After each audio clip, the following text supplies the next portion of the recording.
დღევანდელი ჩემი მოხსენების სათაურია ახალი აღთქმის ეკლესიის დაარსება და მისი მნიშვნელობა, ორ რამეზე ვისაუბრებთ. უწინარ წყობის ყურადღებას მივაქცევთ ისტორიულ ხარეს, ძალიან მნიშვნელოვან დეტალს გამოვყოფთ და მეორე ნაწილში გამომახვილებთ ყურადღებას კიდევ უფრო მნიშვნელოვან თემაზე.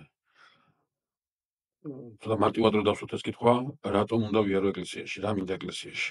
რა არის ეს რაღაცა ტრადიცია, რომელსაც უნდა ვიცავდე, რაღაცა ჩემი კონსერვატული სულის გამოხატულება, თუ რაღაცა ძალიან მნიშვნელოვანი და აუცილებელი იმისათვის, რომ რაღაცა ძალიან პრინციპული მოხდეს ჩემს ცხოვრებაში. ჩვენ ისტორიულ მხარეს შევხედოთ. როდესაც მაცხოვარი აღწევ დრეთით, ჩვენ თქვით ეს რასაც ნიშნავს, რომ ნათელი ჩავიდა წვდიაჩი, სრულიად ჯანმრთელი, სრულიად უცოდველობა მოხდა სნეულების წიაღში და ვერ დაიკავა. მე ვახსენე კიდევ ეს ტერმინი, მშობიარე ქალის მდგომარეობას ადრიან ჯოჯოხეთის მდგომარეობას ვერ დაიკავა, ვერ შეიკავა და მოხდა მისი მეუღების დარღვევა. მეუღების დარღვევა რას ნიშნავს? აქამდე ვინც არ უნდა ყოფილიყო, იქნებოდა ეს დავით მეფსალმუნე თუ მოსე თუ ნოე, არ აქვს არანაირი მნიშვნელობა, თუ იერემია წინასწარმეტყველი, არ აქვს არანაირი მნიშვნელობა, ყველა მიდიოდა ჯოჯოხეთში, აბსოლუტურად ყველა. რატო? იმიტომ რომ ადამიანის დაცემის შემდგომ ადამიანის ბუნება დაავადდა, ცოდვილი გახდა, სნეულება შევიდა მის ბუნებაში და შესაბამისად მისგან წამოსული კაცობრიობა წილნაყარია, რაც არ უნდა მაღალზნეობრივი ცხოვრებით ცხოვრობდეს, რაც არ უნდა ახლოს იყოს ღმერთთან, რაც არ უნდა დიდი ასკეტური სულით გამოირჩეოდეს, უნდა თუ არ უნდა ბუნებაში აქვს სნეულება, ბუნებაში აქვს ცოდვა, ბუნებაში აქვს რაღაცა ისეთი, რომელიც მას ვერ მიიყვანს ღმერთთან, ვერ განაგტობს. თამდა ყველა მიდე ჯოჯოხეთში. აი მაცხოვრის მოსვლის შემდგომ ხდება რაღაცა სხვა, რაღაცა ნაწილი უკვე თქვით, მეორე ნაწილს ვისწრებთ დღეს. გამოიხსნა ადამიანური ბუნება, სხვაგვარად ვთქვათ, ადამიანური ბუნება განკურნა. ადამიანური ბუნებიდან ამოიღო ის სენი, ის ფესვი, ამოწყობის ის ფესვი, რაც ადამიანს ღმერთთან ერთობაში ხელს უშლიდა. იესო ნაზარეველის კვეთით აღდგომა ის იყო ძალიან როგორ გითხრათ, მიუხედავად იმისა 3 წლის განმავლობაში სულ ამაზე ელაპარაკებოდა განსაკუთრებით ბოლო დღეებში, თავის მოწაფეებს. მაინც ბოლომდე ვერ გაიგეს, მაინც ბოლომდე ვერ მივიდნენ, მაინც ვერ აღიარეს, ამიტომ ხშირად ხდება მაცხოვარი, აი ძალიან მიყვარს სახარებიდან ეს ადგილი და ეს მოციქული ძალიან მიყვარს. თომა ამბობს, სანამ ხელს არ დავადებო, ის ნამშვალებს არ დავიჩერებო. უნდა შევეხო მის იარებს და იმერე და უნდა დავინახო კი არა. დანახვაც ისეთია, რა ქვია, დანახვაც არ ყოფნის თომას, რაღაც უფრო მეტი უნდა, ფიზიკურად უნდა განიცადოს მისი აღდგომა, ფიზიკურად უნდა შეეხოს მას. და როდესაც მაცხოვარი გამოეცხადება რომელთან ერთი კვირის თავზე და თომას ეტყვის, რომ მოდიო შემეხეო და ნუ იქნები უწუნო არამედ გწამდესო, თომა მივადა და ატებს ნამშვალებს ხელებს და იტყვის, რომ უფალი ჩემი და ღმერთი ჩემი აღიარებს. და ამის მერე ის საოცარი ფრაზა, მიხილე და გწამს. ნეტარია ის, ვისაც არ უხილავ და ისე სწამს ამისი. ვის ელაპარაკობს, როგორ ფიქრობთ? ჩვენზე ამბობს. სამოციქულოდან შეაგვიყვანა იქრისტე. მოციქულზე მეტადად კი დაგვადგინა. ეს საოცარი სიტყვებია, საოცარი იმედის მომცემია ეს, როდესაც მაცხოვარი თავის მოციქულს მიმართავს. რომ რაღაცა ნეტარების ღირს ის კი არა, რასაც შენ აკეთებ, არა, შენს გარდა რასაც გააკეთებენ, რო არ უხილავ, ასე თითი რო არ დაუდიან ჩემს და ისე სწამს, აი ის იმას აკეთე კარი. კლეოპას დაემგზავრება გზაზე, ფიქრობენ ლუკა იყო მეორე კლეოპასთან ერთად და ვერ იცნობენ. და სანამ არ გამომარტავს და მე არ მიექანება თვალთაგან ვერ მიხვდებიან რაზეა ლაპარაკი. მარიამი ვერ იცნობს ბაღში. იმდენად მოულოდნელი იყო, მიუხედავად იმისა, ნაუწყები ჰქონდათ, მოულოდნელი იყო მაინც. და როდესაც მაცხოვარი 40 დღის შემდგომ უნდა ამაღლდეს, თავის მოწაფეებს ეუბნება, რომ ის იქნება მათთან სოფლის აღსასრულამდე და ამაღლა. სად არის აბა? იქნება მათთან სოფლის აღსასრულამდე, შესაძლებელია გავიგოთ ასე, რომ არ ამაღლდება, სულ მათთან იქნება. და მართლაც მათთან რო ყოფილიყო, ასე ცოცხალი შესულიყო და ჩვენებოდა კაიაფას. ასე ცოცხალი შესულიყო და ჩვენებოდა იმას, რა ქვია, პილატეს. ხო წარმოგვიდგენიათ რა მოხდებოდა რა. ალბათ არ იქნებოდა ამდენი დავები იესო ნაზარეველის ისტორიულობასთან და არც არის დავები, მაგრამ უბრალოდ იყო პერიოდი, როდესაც თვითონ რაღაცა ტრენდული გახდა იესო ნაზარეველის ისტორიულობასთან დაკავშირებით კითხვების დასმა, გერმანული სკოლიდან მოდიოდა ცირცე. არა, მაგრამ თვალს მიეფარა, მაგრამ თქო თქვენთან ვარ. ესეც კიდე ერთი საიდუმლო, ესეც კიდევ ერთი ძალიან მნიშვნელოვანი შემადგენელია იმისა, რაზეც დღეს უნდა ვილაპარაკოთ. რწმენა, რომელიც ეკლესიაში მოცემულია, ღვთისმენა გულისხმობს არა რაღაცა დასტურებისათვის საჭირო, არა რაღაცა არგუმენტირებულს, არამედ რაღაცა სულის საქმეა, რაღაცა სულის მოწოდებაა. თავისთავად ცხადი არგუმენტირებაც საჭიროა, მსჯელობაც საჭიროა, კი ბატონო, პოლემიკისას ამას აკეთებენ აპოლოგეტები პირველი სამი საუკუნის განმავლობაში, მაგრამ რაღაცა მეტია კიდე საჭირო და ის მეტია ეკლესიაში. იმაზე ვისაუბრებ თავისთავად ცხადი. რატო ამაღლდა ქრისტე? მახوارი პირდაპირ ამბობს, რატო ამაღლდა? რომ თუ მე არ ავმაღლდებიო, მაშინ ლუკეშინისწებელი, ანუ სული წმინდა ყველმა არ მოვა. აუცილებელია ის ამაღლდეს იმისათვის, რომ ლუკეშინისწებელი მოვიდეს გარდამოვიდეს, სული წმინდის გარდამოსვლა მოხდეს. რაშია საქმე? მეგობრებო, საქმე ის იმაშია, რომ როდესაც მაცხოვარი konkretით აღდგა, რას ნიშნავს konkretით აღდგა? სული და სხეული კვლავ შეუერთდა ეს არის, ხო?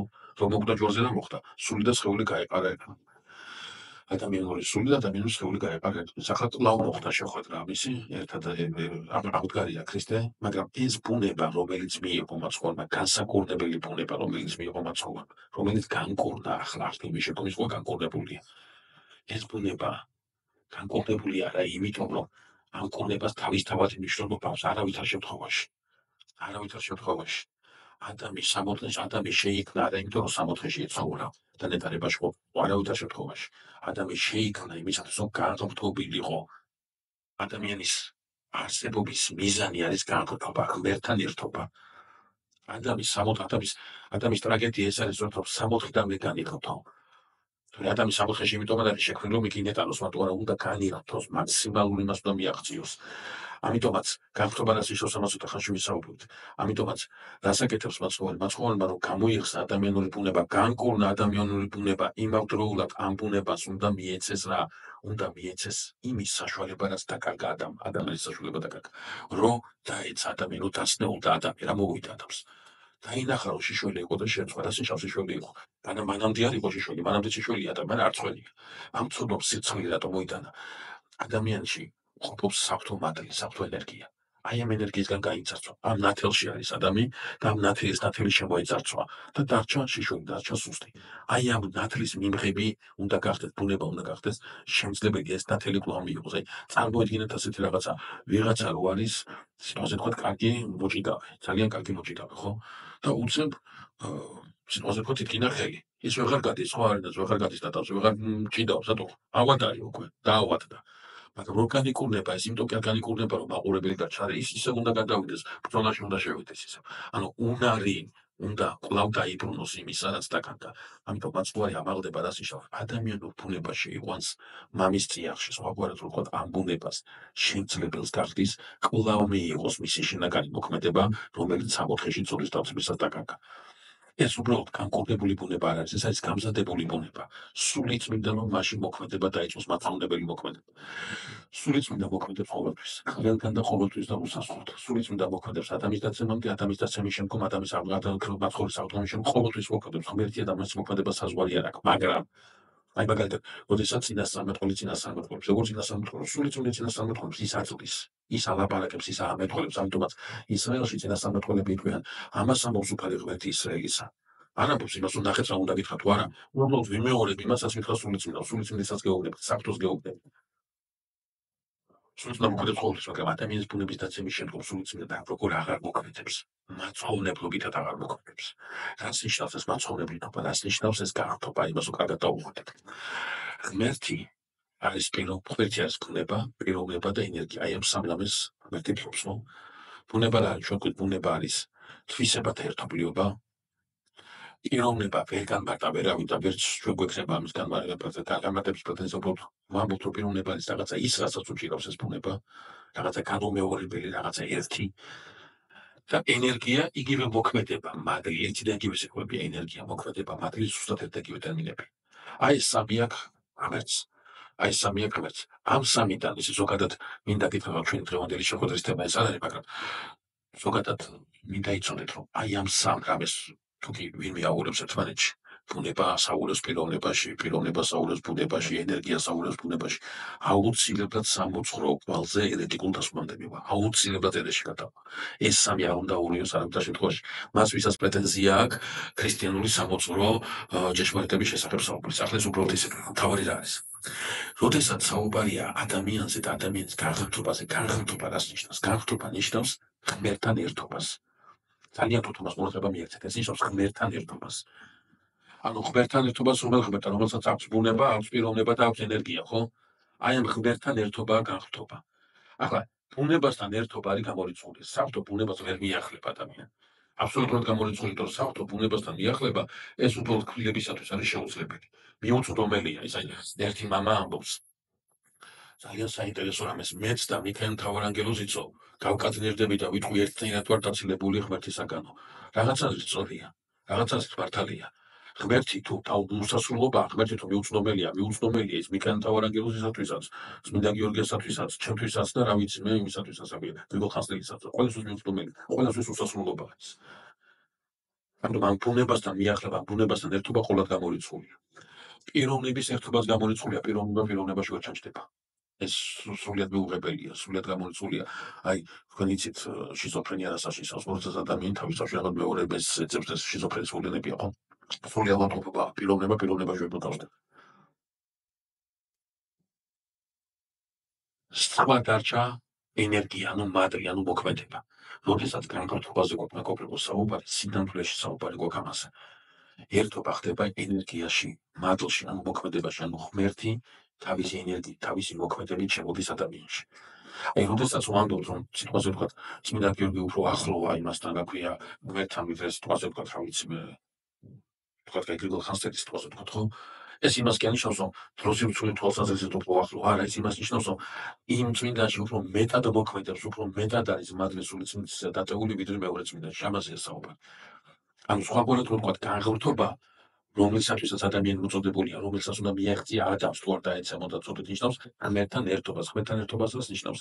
აი ამ ენერგიის ძალობად მოქმედებას, რომლის შედეგადაც ადამიანი სულ მიდრეკილია ღმერთისაგან. ღმერთთან ერთად არის.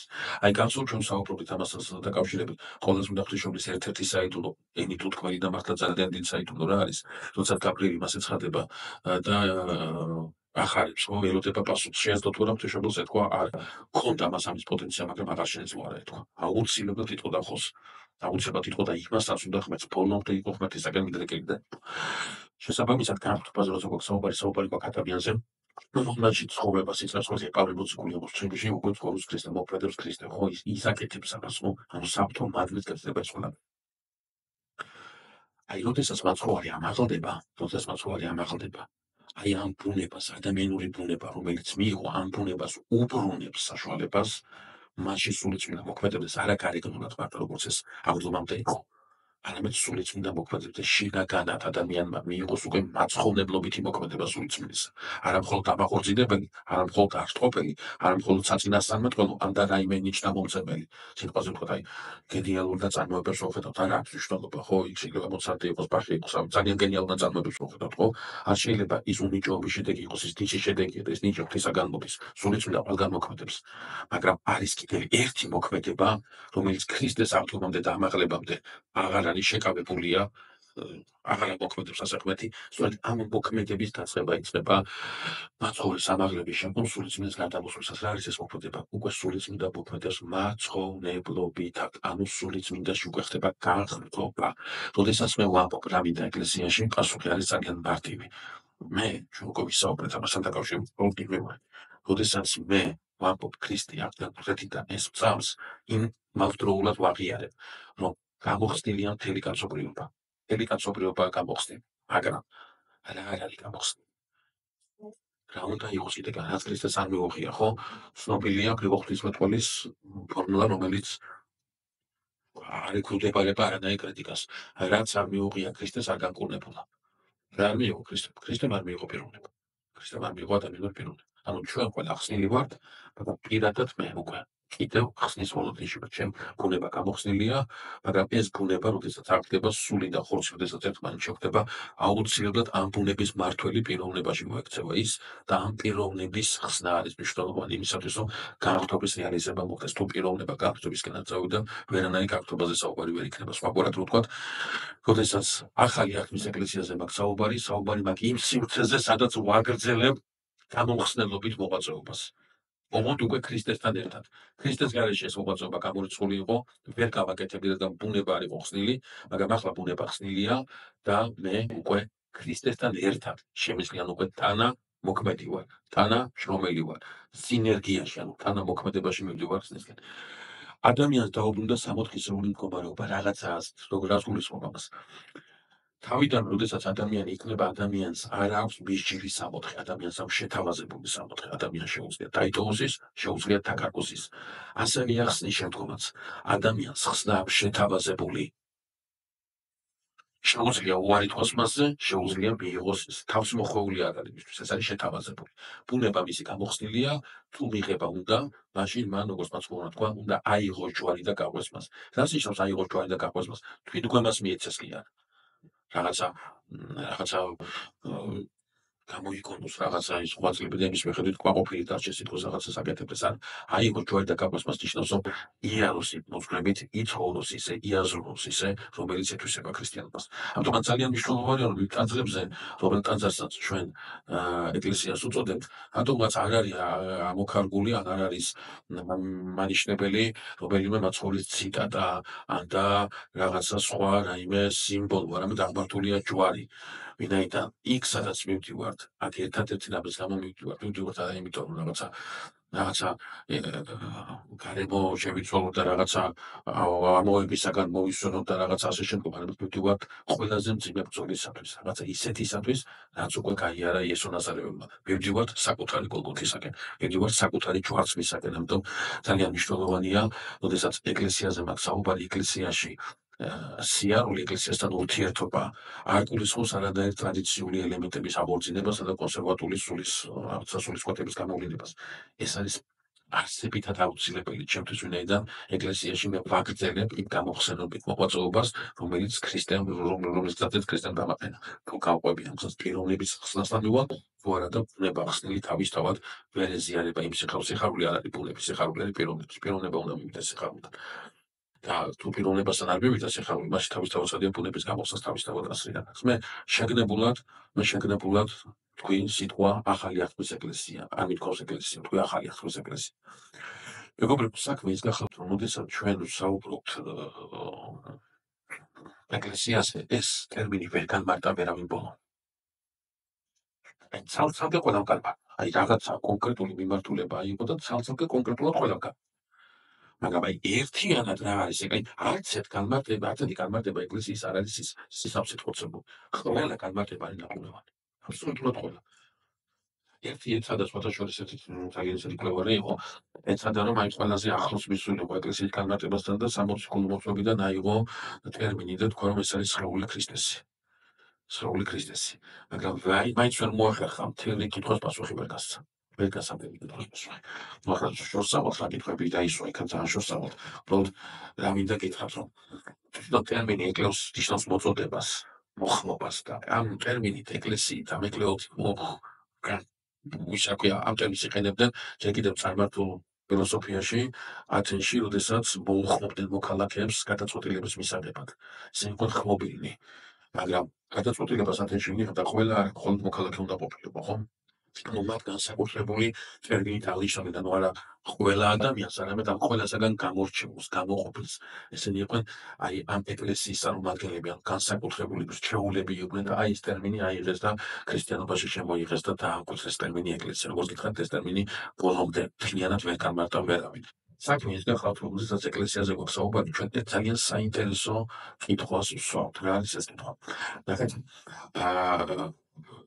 სამყაროს შემოქმედების განხილვისას, აი კარგად მითხრა რომ გავიგოთ, სამყაროს შემოქმედების განხილვისას არის ორი აზრი. ერთი ნაწილი ფიქრობს, რომ ანგელოზ და დასი შეიქმნა მეოთხე დღეს, ხოლო მეორე ნაწილი ფიქრობს, რომ ანგელოზ და დასი შეიქმნა, ანუ უხილავი სამყარო შეიქმნა მომენტალურად მანამ, სანამ ხილული სამყაროს პირველი გამონათება მაინც დაფიქსირდებოდა. ჩვენ ვიცით, რომ სამყარო 6 დღის განმავლობაში იწერდება, ანუ გამოვლინდება 6 დღის განმავლობაში და შესაბამისად, აი მეორე აზრის ავტორები მიუთითებენ, რომ სულიერი სამყარო ანგელოზ და დასი პრესიერად იქნა, ანუ მომენტალურად თქვა ხმაცა და ყველა ანგელოზი ერთიანად შეიქმნა, ყველა. ხანდახან ამბობენ, რომ სულთმოფრინობის დღეს დაარსდა ეკლესია, ეს არ არის მართალი. ეს არ არის მართალი. სულთმოფრინობის დღეს ეკლესია არ დაარსებულა, ახალი აღთქმის ეკლესია დაარსდა. სულთმოფრინობის 50 დღეს სართულობიდან დაარსდა ახალი აღთქმის ეკლესია. რატო ამბობ ამას? იმიტომ რომ ეკლესია თავისი ხნოვანებით არის სამყაროს დროინდელი. ნახეთ როგორ მიდის ეს გენეზისი, როგორ გრძელდება ეს გზა. იმან რა ქვია, თუ კი ამ მეორე მოსაზრებას გავუთვალისწინებთ, პირადად მე და ძალიან ბევრი მეორე ასე ტყავება ნამდვილად. აი ეს კრებული, ანგელოზთა და კრებული, თავის თავში წარმოადგენს ეცეულ იერარქიას, ანუ ეცეულ ეკლესიას, ანუ სულიერ ეკლესიას. შემდგომ იქნება ადამიანი და ჩვენ გავიარეთ ეს ადგილი და ვთქვით, რომ ადამიანი მარტო ერთი პიროვნება სამოთხეში ვერტყებს, სანამ კრებული არ შედგება. და ეს კრებული, ეს პირველი ოჯახი სხვა არაფერი არაა, თუ არა როგორც იონე ოქროპირი მბრძანებს მცირე ეკლესია. სხვაგვარად რო ვთქვათ, სამოთხეში წოდითაც იმამდე ჩვენ გვაქვს სულიერი და აი ამ მიწიერი ეკლესიის ერთია სინამდვილეში მთლიანი ერთობა და შემდგომ როდესაც ადამიანი დაეცემა ეს ეკლესია გრძელდება, როგორც გახსოვთ, ვისაუბრეთ სეითის ცივილიზაციაში, ამ ეკლესიას შეინახავს ნოე. მერე ნოესგან ეს ეკლესია გრძელდება სამამულთაო ისტორიაში აბრაამი, ისააკი, იაკობი. შემდგომ ეს ეკლესია ინსტიტუციონალურად დაფუძნდება ძველი აღთქმის ეკლესიის სახით ისრაელის რეალობაში. შემდგომ აი ამ ეკლესიის მემკვიდრე არის სულთმოფრინობის დღეს არწურის აღდგომიდან 50 დღეს ახალი აღთქმის ეკლესია და ეს ეკლესიაც გრძელდება. ზეციური იერუსალიმში, ანუ მარწურის მეორე მოსვლის შემდგომ. სხვაგვარად რო ვთქვათ, როგორც კი ისტორიით ვეხებით, როგორც კი პირველივე გამოვლინება ისტორიულობისა და პირველივე გამოვლინება დროისა, თუ ჩაირთო თუ არა მატერია გაჩნდა, კნილება გაჩნდა, რაღაცა განსხვავებული შემოვიდა ამ ქვეყანაზე მომენტალურად მოქმედებს ეკლესია. ეკლესიის გარეშე სამყაროს ისტორია არის აბსოლუტურად გამორიცხული. ეკლესიით აქვს ურთიერთობა ღმერთს სამყაროსთან და სამყარო ეკლესიით ურთიერთობს ღმერთთან. ეს ეკლესია არის ის წიაღი, ის სიმწუხე, რომელშიც კაცობრიობის ისტორია არის წარმოუდგენელი. მაცხოვარი როდესაც ამბობს, რომ რჩენი ჯოჯოხეთისანი ეკლესიას ვერ ძლევენ, ეს ნიშნის მოგება კი არ არის. ეს კი არ არის, რომ აი მე ღმერთი ვარ, ყოველწლიერი ვარ და ამ ეკლესიას ეკლესიის ბუნებაზე მიუთითებს. რადგან სამყაროს, რომელსაც ქმნის ეს სამყარო, განადგურებას არ ექვემდებარება, გამოცვლას ექვემდებარება, კი? ის წარიგრაგდება და ახალიცა და ახალი მიწა იქნება, მაგრამ ეს ახალი დაცა და ახალი მიწა ანიშნავს თვისობრივად რაღაცა ახალს, არ ნიშნავს გამოცვლას, განახლებულს, ისე როგორც ადამიანები, რომლებიც აღდგენიან კუდრეთით, იქნებიან არა ახალი ქმნილებები, არამედ იქნება განახლებული, მაგრამ ქმნილება იქნება ძველი, ისაც შექმნა უკვე ღმერთმა. შესაბამისად, სამყარო შეიქმნა არა იმიტომ, რომ განადგურდეს, არამედ იმიტომ, რომ არსებობდეს და სამყარო ეკლესიის გარეშე ვერ არსებობს. ისტორია ვერ ადასტურებს ამას. სამყარო ეკლესიის ხნოვანებისა და პირიქით რაჟამს ეკლესია იმცავს სამყარო. ამიტომაც ბუნებაში აქვს, თვისებაში აქვს ეკლესიას. ის ვერასდროს ვერ განადგურდება, ვერასდროს ვერ მოისპოვა. შესაძლებელია ეკლესია ორმული იყოს, მცირერიცხოვანი იყოს, კატაკომბური იყოს, შეჭირვებაში იყოს, მაგრამ ვერასდროს ვერ იქნება დამარცხებული. აბსოლუტურად გამორიცხული. ეს წინააღმდეგება ყველანაირ ჩანსაღას. ახლა თქვენი ყურადღება მინდა მივაქციო იმასაც, მეგობრებო, რომ როდესაც ჩვენ ეკლესიაზე გვაქვს საუბარი, ეკლესიაში გვაქვს საიდუმლოც მოქმედება. ანუ როდესაც მე ვამბობ, რომ ეკლესიაში რა მინდა, ეკლესიაში მინდა რომ მე ვაგრძელებ აქ განუხსნელობით მოღვაწეობას, მაცხოვრის გაყვავილ გზაზე ვიწყებ სიარულს, რომ მივიდე ცხონებამდე, ანუ პიროვნებაც იქნას გამოხსნილი ბუნებასთან ერთად. ამის საშუალებებია დადგენილი ეკლესიაში, კონკრეტული საშუალებებია დადგენილი ეკლესიაში და ამ საშუალებებს ეწოდება საეკლესიო საიდუმლოებები. ამ საიდუმლოებებთან ურთიერთობაში ვიღებენ სწორედ სულიწმინდის მადლს. აი აქ არის სწორედ განსხვავება პროტესტანტულ ხედვასა და ორთოდოქსულ ხედვას შორის. პროტესტანტები ამბობენ და შემდგომ ახლა თავიდან სულთად ასე არ იყო, ლუთერიზმს ცოტა მოკრძალებული პროტესტი ჰქონდათ, მაგრამ შემდგომ როგორც პროტესტის ჩვევია, ის ვერ ჩერდება და სულ უფრო დეგრადირდება. მოგვიანებით საერთოდ ზღვარს გავიდნენ და მთლიანად ყველა საიდუმლო უყვარდოს. ანუ მათთან ღმერთის უშუალო გარეგნული მოქმედებების გარეშე, გარეგნული საშუალებების გარეშე ღმერთი უშუალოდ მოქმედებს ადამიანზე და არ არის არანაირ აუცილებლობას არ წარმოადგენს რაღაც გარეგნული საშუალებები. წმინდა პავლე მოციქული, რომელიც ასე უმას პროტესტანტულ სამყაროს და მათ საქმებრად უნდა ითქვას, რომ დასავლეთს გაგოუწილად, არა პეტაპირი გაგებულება რაღაც აზრით, დასავლეთს პავლე მოციქული პროტესტანტიზმმა გაახსენა სწორედ და მათ ძალიან დიდ მოღვაწეობას უკავშირდება ეს მოციქული და სიტყვა მიიღო და მთელი სისავსით გაიგო. მაგრამ პრობლემა ის არის, რომ მათი პავლე მოცილებულია იმ ქრისტეს, რომელმა ქრისტემას თავის ეკლესია დააარსა.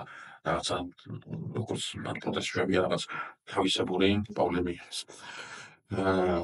პავლე მოციქული, რატო ახსენე პავლე? ძალიან რიტორიკულად პასუხობს ამ კითხვას და გარეგნულ საშუალების აუცილებლობასთან დაკავშირებით ძალიან ისია რაც აგზელებს ამას შემშელობასა და რაც არ გვინახავს როგორ უნდა ვიცამოთ და რაც ვიწამოთ ის როგორ უნდა ვადოთ, რაც არ გვიწამის როგორ უნდა ვაღიაროთ და ვადიდოთ. სხვაგვარად რო ვთქვათ, რაღაცა საშუალება თუ არ მომეცა, რაღაცა ხილული, რაღაცა გარეგნული საშუალება თუ არ გახდა ურთიერთობისა, ასეთი პირადი ურთიერთობა ღვთის ადამიანზე ხდება თუ არა, ამის განგები ადამიანი არ არის. შეიძლება შემდგომ ღმერთს სამთო განგებულება არის მეუცნომელი. შესაძლებელია ღმერთმა ყოველგვარი წესების ვება იმოქმედოს. წესების არის ჩვენთვის ადამიანებისთვის, რადგან ღმერთი წესებზე მაღლა წესებში ღმერთი ვერ მოიქცევა.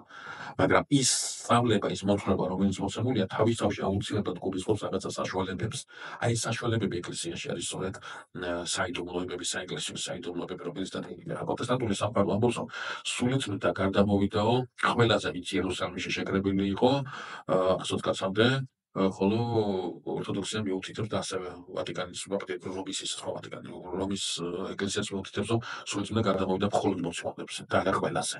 პროტესტანტებს ეს ყველაზე სულიწმის გარდამოსვლა ჭირდებათ, ვინაიდან მათ საეკლესიო საიდუმლოებებს განერitten და ღვთისმსახურება, როგორც საიდუმლომსახურება, ღვთისმსახურება არა აქვთ. ამიტომ ძალიან ისე სპეკულირებენ ამ მომენტით და ფიქრობენ კი არა, ცდილობენ დაამტკიცონ, რომ სულიწმიდა ყველაზე გადმოვიდა და ყველას აქვს, ასე ვთქვათ, აი ამ ყველაზე მოქმედებს ეს მათი სინამდვილეში მხოლოდ მოციქულებს ეს გადმოსული წმინდა წერილში ხაზგასმით ჩანს, მათ ხო არის მხოლოდ 11 წაიყვანს ხაზგასმით, 11 წაიყვანს გალილეისკენ, 11-ად აქვს საუბარი, 11 შეբედავს და ეთქოს მიიღეთ სულიწმიდო, 11-ს გაამზადეს საამისოდ, 11-ს ეთქოს რომ წავედი და მოიმოწაფე და ნათელსებით სახელთა მამისა და ცისა და სულისაცმლისა და მხოლოდ ამ 11-ს აქვს ჭულოს ამისათვის და არა ყველას.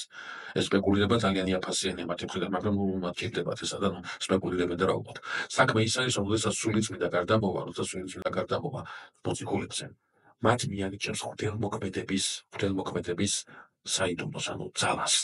სხვაგვარად რო ვთქვათ, მათ აქვთ ძალაუფლება თელგასხმისა, მათ აქვთ ძალაუფლება საეკლესიო საიდუმლოთა აღსრულებისა და ამ საიდუმლოთა მივიჭებლობის, ანუ ძალაუფლების გადაცემისა. აი, ნახეთ როგორ არის, თუ კი ვიზეთ სულიწმიდა გარდამოვიდა, თუ კი აი სულიწმიდა ყველაზე გარდამოვიდა და ყველა ამ ძალით აღივსო და ყველას აქვს საიდუმლოთ მოქმედების ნიჭი მიცემული და მღვდლობა, საეკლესიო იერარქია, საეკლესიო საიდუმლოთ მოქმედება საჭირო არ არის. მაშინ ძალიან გაურკვეველი ხდება, თქვათ, სიმონ მოგვირატოს თავაზობს ფულს მოციქულებს იმისათვის, რომ ისიც რომ მონათლული იყო, მასაც შეძლებოდა სულიწმიდის მადლის გარდამოვლინა სხვა მორწმუნეებზე. მონათლული იყო, მაგრამ ეს მადლი არ ჰქონდა. ეს ძალაუფლება არ ჰქონდა, ფულს თავაზობს მოციქულებს. ფილიპე დიაკვანი რომ მონათლავს, იმას აქვია ხოლმე წავა და მოციქულებს ეთქოს, რომ ისინი მონათლულები არიანო და ახლა მადლია სულიწმიდის გარდასამოვლენ იმაზე და პეტრე და ივანე მოციქულები წავდნენ და მათი მოქმედებით გარდამოდის სულიწმიდის მოდელ ფილიპე ამას ვერ ახდენს. ძალიან იაფასიანი და მართლა არაფრის მთქმელია პროტესტანტული სამყაროს ეს შეტევა საიდუმლოთ მოქმედებაზე, ვინაიდან ეკლესიაში, როდესაც მე ვამბობ, რომ ეკლესიაში დავდივარ, ეკლესიაში მინდა ჩემი პიროვნული ხსნის გავაგრძელო, ბუდება კი ხსნილი, მაგრამ პიროვნებაც უნდა იყოს გამოხსნილი. ამ პიროვნების ხდება როგორ? ხდება საიდუმლოებებში მონაწილეობით, ხოლო საიდუმლოს აღასრულებს ღვთისმსახური. ეს არის ძალიან მნიშვნელოვანი. ამას უნდა მივაქციოთ ძალიან დიდი ყურადღება, ვინაიდან ღვთისმსახური ამ შემთხვევაში არის არა რაღაცა შუამდგომელი, ეს არ არის სწორედ თქო შუამდგომელია და ახლა ეს რაღაცა ღვთელი უნდა იქნას და შუამდგომელის წინაშე ეს ასე არ არის, არა. ღვთისმსახურება მთელი საიდუმლო არის ის, რომ ის აღასრულებს რაღაც ისეთ მოქმედებას, რომელთან ურთიერთობისას ჩემში შემოდის საფრთხო ენერგია, ჩემში შემოდის საფრთხო მადლი, ჩემში შემოდის საფრთხო მოქმედება, ანუ ის მიღების გამოც ქრისტე ამაღლდა და ადამიანური ბუნება შეიყვანა მამის სიაში.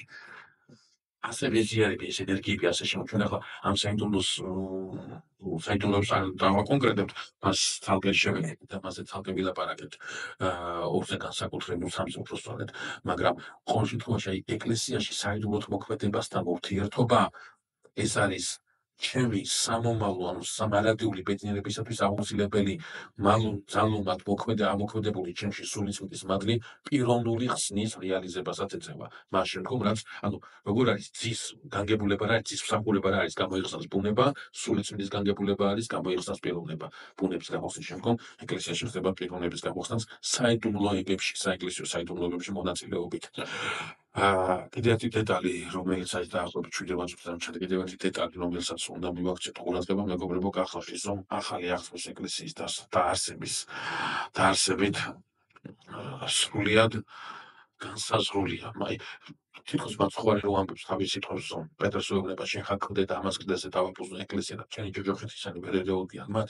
თითქოს და მაცხოვარი თავისი ამ ქვეყნად მოცვლის ყველაზე მნიშვნელოვან მიზანზე საუბრობს.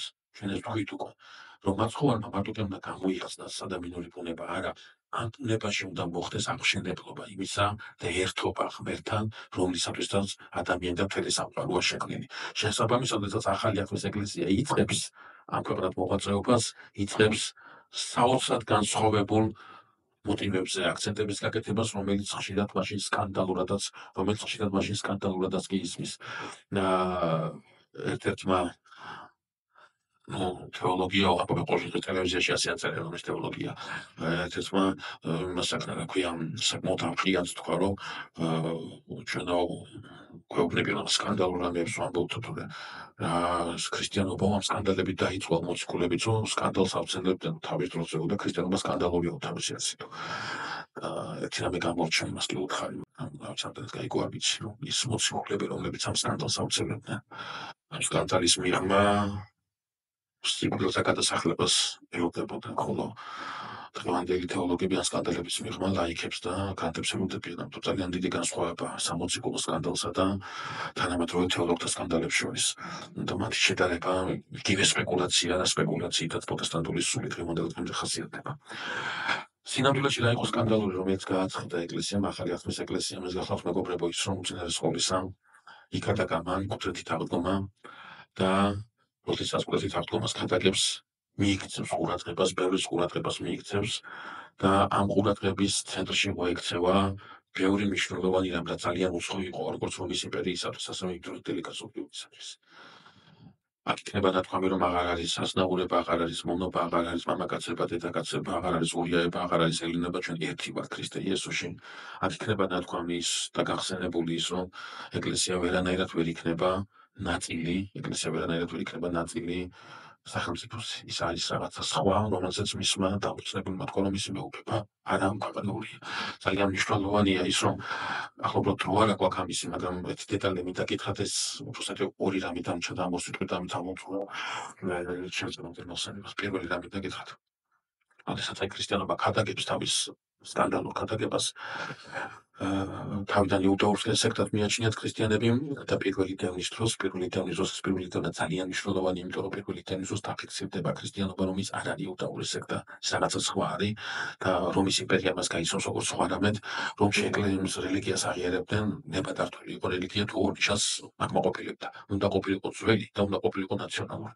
ქრისტიანობა არც ძველი იყო და არც ნაციონალური. ამიტომ ის არაკანონიერად იყო გამოცხადებული და დევნი და იმპერია ბევრია სალაპარაკო ამდენი დრო არ აქვს, თავარი ის არის, რომ მეორე საუკუნის მიწურულს და მესამე საუკუნის დასაწყისში იმპერატორმა იესო ნაზარეველის, მოსეს, აბრაამის ქანდაკება პანთეონში შეიყვანა. სხვაგვარად რო ვთქვათ, იესო ქრისტე აღიარა ღმერთად. და თითქოს და ორსაუკუნოვანი დევნა და ტანჯვა ეკლესიისა უნდა დასრულებულიყო და ეკლესია მით უნდა გახარებულიყო და კმაყოფილიყო და უნდა დასრულიყო დათმობაზე რომის წინაშე და რაღაცა უნდა მომხდარიყო შეთანხმება იმპერიასა და ეკლესიას შორის, მაგრამ აქ მოხდა ყველაზე დიდი სკანდალური რამ. ეკლესიამ უარი თქვა რომთან დახმობაზე, წარმართულ რომთან დახმობაზე. მიუხედავად იმისა, რომ აღიარა ქრისტე ღმერთად იმპერიამ, ეკლესიამ უარი თქვა ასეთ აღიარებას. ეკლესიამ უთხრა იმპერიას, რომ იესო უნდა იყოს არა ერთ-ერთი, არამედ ერთადერთი. უკომპრომისო იყო. ეკლესია უკომპრომისო დარჩება თავის სიძისმებრად მოსწონდა რატომ ამბობ ამას. ეს რომ მიიღო ეკლესიას, ეს რომ დათანხმებული, ამაზე რომ დათანხმებული იყო ეკლესია ამისთვის რომ მზადყოფ ეკლესია ამისთვის ამით რომ ყოფილიყო, მაშინ გამოვიდოდა მივიღებდით წარმართულ ქრისტიანობის გამდიდრებულ წარმართულებას. ქრისტიანობას ესხებოდა წარმართულობას, სადაც ქრისტიანული ელემენტები წარმოადგენდნენ თავს. ეკლესიამ ამას ეკვა კატეგორიულად. ან იქნება ქრისტიანობა, ან არ იქნება ქრისტიანობა. წარმართულობას ის წინაღარი ვერ იქნება. ეს არის ეკლესიის პოზიცია და ამ პოზიციით ის იქნება ბოლომდე. ის ამ პოზიციას არასდროს არ დათმობს, მიუხედავად მით უფრო იმ ეპოქაში, როდესაც ალბეტოლერანტიზმისა და რელატივიზმის ეპოქაში, მულტიჭეშმარიტების ეპოქაში ეკლესიას სულ უფრო ძალმა დაუსვამენ კითხვას. ჩვენ კი ჭეშმარიტი ხართ, რატო არ ამბობთ, რომ ჩვენ ჭეშმარიტი ვართ? ეკლესია არასდროს მულტიჭეშმარიტებას არ ეტყვის თანხმობას, მას მხოლოდ ერთი ჭეშმარიტება აქვს. როდესაც მოსე წინასწარმეტყველის სინასთაზი ასული და პასექიდან 50 დღეს ისე როგორც ახალი აღთვის პასექიდან 50 დღეს ახალი აღთვის ეკლესია დაასწრება, ძველი პასექიდან 50 დღეს ძველი აღთვის ეკლესია დაასწრა, მოსე მიიღებს 10 მცნებას, ჩვენ ვისაუბრეთ გასათებელად ამასთან დაკავშირებით და ერთ-ერთი მცნება იკითხება ასე: არა იმრუშო. ეს არა იმრუშო ეხება როგორც მამაკაც, ასევე დედაკაც თავისთავად ცხადია, მაგრამ არის მესამე გააზრება, კიდევ უფრო მაღალი გააზრება არა იმრუშვის. მეგობრებო, საქმე ის გახლავთ, რომ არა იმრუშო გულისხმობს რელიგიურ მუშობასაც. ერთ-ერთ წინასწარმეტყველს უფალი ეტყვის წადი და მოიყვანე მრუშიცოლი. წავა ეს მოიყვანს მრუშიცოლს, პატიეთ მოიყვანს მრუშიცოლს და უკვე შენიშვნას აძლევს ჯურის მიხედვით, მრუში ქალის მოყვანა შეიძლება ცოლად. წინასწარმეტყველი გაკურნებული ეკითხება თავისთავად ცხადესამად, მთელი ისრაელი მრუშობაში ხარდა ჩემი მრუშიცოლის გიკვირთვალ. ისრაელი თაყვანისმცემლობის სიმბოლოში რჩებოდა და აი ეს სიმბოლო იყო, მრუშიცოლის მოყვანა მისი მამხილებელი სიმბოლო იყო. რას ნიშნავს ეს არა იმრუშო? სინასთვის განმარტებით. მეგობრებო, ეკლესია, რომელიც ძველ აღთქმაში ჩამოყალიბდა და ახალ აღთქმაში აქცენტებს ის ამოღწევას, ეკლესია განხილულია როგორც ძალი ღვთისა. ხოლო ღმერთი როგორც მისი სასიცო. მოსეს როცა ჩამოაყო ორი ფიქალი, ეს ორი ფიქალი განიხილება როგორც საქორწილო ბეჭდები, წინდობის ბეჭდები, რომელიც სასიცომ თავისი მეგობრის ხელით გამოუგზავნა საზღვრს და უთხრა: არ იმრუშო, მოვა დრო, მე მოვალ შენთან და ვიქორწინებ შენზე. ძველი აღთქმის ეკლესიის ისტორია, ეს არის ისტორია საზღვრს, როგორ უჭირავს თვალის სულ სხვაზე, როგორ ეძებს სულ სამრუშოს, როგორ ეძებს სულ სხვაგან წასასვლელს და როგორ მოგზავნის პერიოდულად თავის მეგობრებს სასიძო, ანუ წინასწარმეტყველებს როგორ მოგზავნის ღმერთი და ეუბნება, ახსენებს: მე დამელოდე, მე მოვალ, მარტო მე მიყვარხარ, სხვა სჭირდები, მე სიყვარულით ვიქორწინებ შენზე, სხვა სჭირდები, იმიტომ რომ გაგრძელოს და მოგიხმაროს. მე დამელოდე, მე ვიქორწინებ შენზე. და მართლაც მოვიდა სასიძო. და რა უყო სასწლომ სასიძოს? არ მიიღო, არამედ მოგლა კიდევაც. ფორად მევენახეებს, როდესაც იგავია, ამ სამენახეში იგულისხმება სწორედ ეკლესია, ყველამ ძალიან კარგად გაიგო იქ ამის შესახებ. რა უნდა ქნას ვენახის პატრონმა, რა უნდა ქნას სიძე, რომელიც კვეთით აღდგა. ეს ვენახი უნდა გადასცეს სხვას. სიძემ გაწმდა ახალი სასწლო. ეს არის ახალი აღთქმის ეკლესია. ახლა მას უთხრა: მე კიდევ მოვალ და შენზე ვიქორწინებ, შენ მე დამელოდე. ახალი აღთქმის ეკლესიის ისტორია საოცრად გრძელდება, ის არ თავდება, ის გრძელდება, რომელიც წმინდა წერილში წარმოდგენილია სიტყვებით: იყო კრავის ქორწილი. ეს ქორწილი აუცილებლად შედგება. ეს საზღვრო ქალწულებრივი სიწმინდით აუცილებლად დახვდება თავის სასიცოს. არ შეიცვლის იმ სწავლებას, არ შეიცვლის იმ მოძღვრებას, რომელიც თავის სასიცომ დაუდო მას. არ იმრუშებს, არ იქორწინებს სხვა ჯგუფზე, სხვა აზროვნებაზე, სხვა რელიგიაზე. ის დარჩება იმ მართალის წმენით, რომელიც საქორწილო სამსადით შეადგენს. ეს ქორწილი აუცილებლად გაიმართება და მე ჩემ ლექციას ყოველთვის ასე ვამთავრებ. ყველას ვისურვებთ ამ ქორწილში თანამე ინახებას.